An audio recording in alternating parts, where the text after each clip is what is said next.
नमस्कार दोस्तों, जय श्री कृष्ण, राधे राधे। आइए सुनते हैं कार्तिक मास महात्म के 24वें अध्याय की कथा। राजा पृथु ने कहा, हे नारद जी, आपने तुलसी के व्रत और महात्म के बारे में कहा। अब यह बताने की कृपा करें कि कार्तिक मास में और भी देवताओं का पूजन होता है, यह भी बताएं। नारद जी ने कहा, पहले समय में पर्वत के निकट कर्तिपुर में एक धर्मात्मा धर्मदत्त नामक ब्राह्मण रहता था। वह भगवान विष्णु के सब व्रत करता था। एक दिन कार्तिक मास में वह एक पहर रात शेष रहने पर जागरण के लिए विष्णु के मंदिर में हर प्रकार की सामग्री लेकर जा रहा था कि मार्ग में उसने एक बड़ी भयंकर राक्षसी को देखा, जिसके बड़े बड़े दांत थे, लपकती हुई जीभ और लाल लाल नेत्र थे। उसका शरीर नंगा और मांस रहित था। उस भयंकर राक्षसी को देखकर धर्मदत्त बुरी तरह से कांपने लगा। कुछ उपाय ना देखकर उसने पूजा वाली थाली और जल का लोटा उसके ऊपर फेंक दिया, क्योंकि उसने भगवत नाम का जप करते हुए यह सामग्री और जल का लोटा जिसमें तुलसी दल पड़ा था उसके मारा था, जिससे उसके जन्म जन्मांतर के पाप नष्ट हो गए और पूर्व जन्म याद आ गया। वह हाथ जोड़कर धर्मदत्त के चरणों में गिर पड़ी और बोली, हे विप्र, मैं पूर्व जन्म के कर्मों के फल से इस अवस्था को प्राप्त हुई हूँ। नारद जी ने कहा, हे राजन, उसे इस प्रकार प्रणाम करते देखकर अति विस्मित होकर धर्मदत्त ने पूछा, तेरी यह अवस्था किस कर्म के फल से हुई है? तू पूर्व जन्म में कहाँ रहती थी और तेरा कैसा चरित्र था? यह सब मुझे बताएं।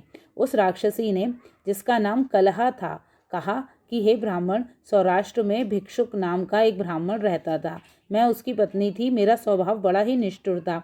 मैंने अपने पति का कभी भला नहीं चाहा, ना उसे कभी अच्छा भोजन और ना ही मिठाई खाने को दी। मैं प्रतिदिन उससे लड़ती झगड़ती रहती थी। मुझे इस प्रकार की झगड़ालू देख तथा नित्य प्रति की कलह से तंग आकर मेरे पति ने दूसरा विवाह करने का निश्चय किया। यह सुनकर कि मेरा पति दूसरा ब्याह कर रहा है, मैंने उसके ब्याह से पहले ही विष खाकर अपनी आत्महत्या कर ली। मेरी मृत्यु के बाद यमदूत आए और मुझे गदा से मारते हुए यम के पास ले गए। यमराज ने मुझे देखकर चित्रगुप्त से पूछा, हे चित्रगुप्त, इसने क्या कर्म किया है? इसने जो भी कर्म की हैं उनका फल इसे भोगना पड़ेगा। कलहा ने कहा, चित्रगुप्त ने यमराज से कहा, इसने अपने जीवन में कोई अच्छा कार्य नहीं किया। यह अपने पति को सदा खराब भोजन देकर आप अच्छा भोजन खाती रही है, इसलिए अब यह विष्ठा खाने वाली होगी। इसे अब सुअरी का जन्म दिया जाए। चूंकि यह अकेली ही पाक के बर्तन में भोजन करती थी, इसलिए यह अपने बच्चों को खाने वाली बिल्ली होगी। इसने अपने पति पर क्रोध करके आत्मघात किया है, इसलिए यह प्रेत योनि में जाएगी।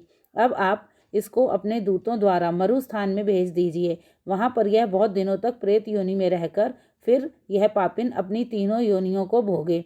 सो हे ब्राह्मण, मैं 500 वर्ष से प्रेत योनि में हूँ और भूख प्यास के कारण नित्य दुखी रहती थी।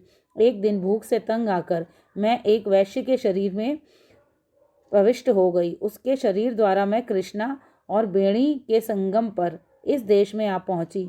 एक दिन भगवान शंकर व विष्णु जी ने मुझे बलात् उसके शरीर से बाहर निकाल दिया। फिर मुझे आप दिखाई दिए। आपके लोटे से तुलसी जल का छींटा मेरे ऊपर पड़ा, जिससे मेरे सब पाप नष्ट हो गए। हे द्विजोत्तम, अब आप मुझे यह बताएं कि आगे होने वाली 3 योनियां और इस प्रेत शरीर से किस तरह मेरी मुक्ति होगी। धर्मदत्त कलह की बात सुनकर उसके पिछले कर्मों और वर्तमान अवस्था को देखकर बड़ा दुखी हुआ। उसका दुख देखकर उसका चित्त पिघल गया। फिर उसने दुखित भाव से कहा। कथा समाप्त। बोलिए विष्णु भगवान की जय, लक्ष्मी माता की जय, तुलसी माता की जय, शालिग्राम की जय। धन्यवाद।